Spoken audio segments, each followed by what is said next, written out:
എല്ലാവർക്കും പുതിയൊരു വീഡിയോയിലേക്ക് സ്വാഗതം. ഇന്ന് നമ്മൾ ദീപാവലി സ്പെഷ്യലായിട്ട് മോട്ടിച്ചൂർ ലഡു ആണ് ഉണ്ടാക്കാൻ പോകുന്നത്. അതിനുവേണ്ടി ഫസ്റ്റ് നമ്മൾ ഒരു വലിയ കപ്പിൽ കടലമാവ് എടുത്ത് നന്നായിട്ട് തരിയൊന്നും ഇല്ലാത്ത രീതിയിൽ നമ്മൾ സ്ട്രെയിൻ ചെയ്തെടുക്കുക. ഈ സ്ട്രെയിൻ ചെയ്തെടുത്ത കടലമാവിലേക്ക് ഒരു കപ്പ് വെള്ളം കുറച്ചായിട്ട് ഒഴിച്ച് നന്നായിട്ട് ഇളക്കി തീരെ സ്ലംസ് ഒന്നും ഇല്ലാത്ത രീതിയിൽ ദോശമാവിൻ്റെ ബാറ്റർ പോലെ നമ്മൾ തയ്യാറാക്കി എടുക്കുക. ഏതാണ്ട് ഒരു നല്ല അധികം ലൂസും അധികം ടൈറ്റും അല്ലാത്തൊരു കൺസിസ്റ്റൻസിയിൽ വേണം ഉണ്ടാക്കിയെടുക്കാൻ. അതിനുശേഷം ഒരു പിഞ്ച് സോൾട്ട് ഇതിനകത്തേക്ക് ആഡ് ചെയ്യുക. ഇനി ബൂന്തി റെഡിയാക്കുന്നതിന് വേണ്ടി ഒരു പൈപ്പിംഗ് ബാഗ് എടുത്ത് നമ്മൾ അതിനകത്തേക്ക് തയ്യാറാക്കി വെച്ചിരിക്കുന്ന ബാറ്റർ ഒഴിച്ചതിന് ശേഷം ഇതിൻ്റെ ഒരറ്റം നമ്മൾ നന്നായിട്ട് കെട്ടുകയോ അല്ലെങ്കിൽ ഒരു റബ്ബർ ബാൻഡ് ഉപയോഗിച്ച് സീൽ ചെയ്യുകയോ ചെയ്യാം.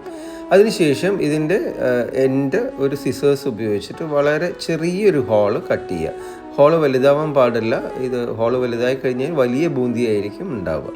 അതിനുശേഷം നമ്മൾ കട്ട് ചെയ്തതിന് ശേഷം ഓയിൽ നമ്മൾ പാനിൽ ചൂടാക്കി ഓൾമോസ്റ്റ് ഒരു 170 ഡിഗ്രി സെൻറ്റിഗ്രേഡ് വരെ ചൂടാക്കിയതിന് ശേഷം മീഡിയം ഫ്ലെയിമിലേക്ക് ആക്കി വെച്ച് നമ്മൾ ഈ പൈപ്പിംഗ് ബാഗ് സ്ക്വീസ് ചെയ്ത് ഈ ഓയിലിലേക്ക് നമ്മൾ മാവ് സ്ക്വീസ് ചെയ്ത് ഒഴിക്കുക.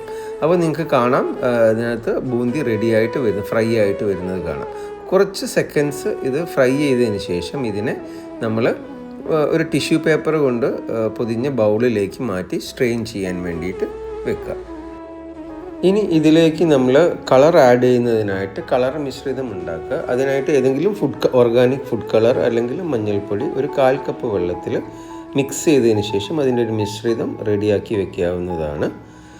ഇനി നമ്മൾ ചെയ്യാൻ പോകുന്നത് ഷുഗർ സിറപ്പ് ഉണ്ടാക്കുക എന്നുള്ളതാണ്. ഷുഗർ സിറപ്പ് ഉണ്ടാക്കുന്നതിനായിട്ട് ഒരു 1/2 കപ്പ് പഞ്ചസാര പാനിലേക്ക് ആഡ് ചെയ്തതിന് ശേഷം അതിൽ 1/2 കപ്പ് വെള്ളവും ഒഴിച്ച് പഞ്ചസാര മെൽറ്റ് ചെയ്തെടുക്കുക. അതിൻ്റെ കൂടെ നമ്മൾ തയ്യാറാക്കി വെച്ചിരിക്കുന്ന ഈ കളർ മിശ്രിതം കൂടി ചേർത്ത് നന്നായിട്ട് മെൽറ്റ് ചെയ്തെടുക്കുക. അതിൻ്റെ കൂടെ നമ്മൾ രുചിക്കായിട്ട് ഏലക്ക പൗഡറും കൂടി ചേർക്കാവുന്നതാണ്. അതിനുശേഷം നമ്മൾ തയ്യാറാക്കി വെച്ചിരിക്കുന്ന ഈ ബൂന്തി സ്റ്റൗ ഓഫ് ചെയ്തതിന് ശേഷം അല്പാൽപമായിട്ട് ഈ ഒരു മിശ്രിതത്തിലേക്ക് ചേർത്ത് നന്നായിട്ട് യോജിപ്പിക്കുക. തിരിച്ച് നമ്മൾ ഗ്യാസ് ഓൺ ചെയ്ത് ലോ ഫ്ലെയിമിലാക്കിയതിന് ശേഷം വളരെ ജെൻറ്റിലായിട്ട് വളരെ സാവധാനത്തിൽ ഇളക്കി നന്നായിട്ട് യോജിപ്പിച്ചെടുക്കുക. ബൂന്തി ഈ ഷുഗർ സിറപ്പ് എല്ലാം നന്നായിട്ട് അബ്സോർബ് ചെയ്ത് ഈ ഒരു കൺസിസ്റ്റൻസി ആയതിനു ശേഷം ഒരു ലിഡ് ഉപയോഗിച്ച് മൂടി 10 മിനിറ്റ് നമ്മൾ റെസ്റ്റ് ചെയ്യാൻ വെക്കുക.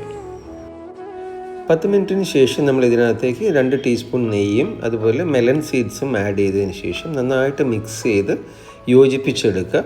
ഇപ്പോൾ നിങ്ങളുടെ ഈ ഒരു ബൂന്തി ലഡുവിന് വേണ്ടത് റെഡിയായി കഴിഞ്ഞു.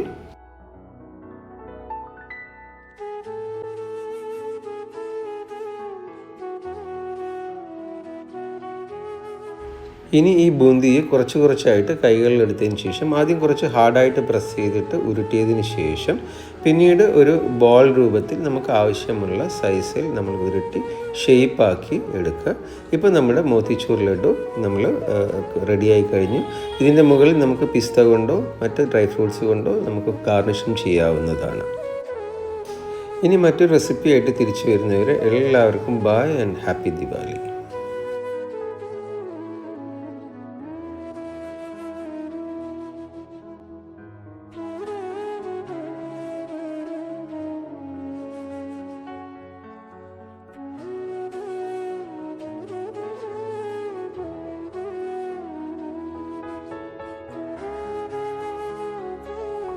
Happy Diwali to all.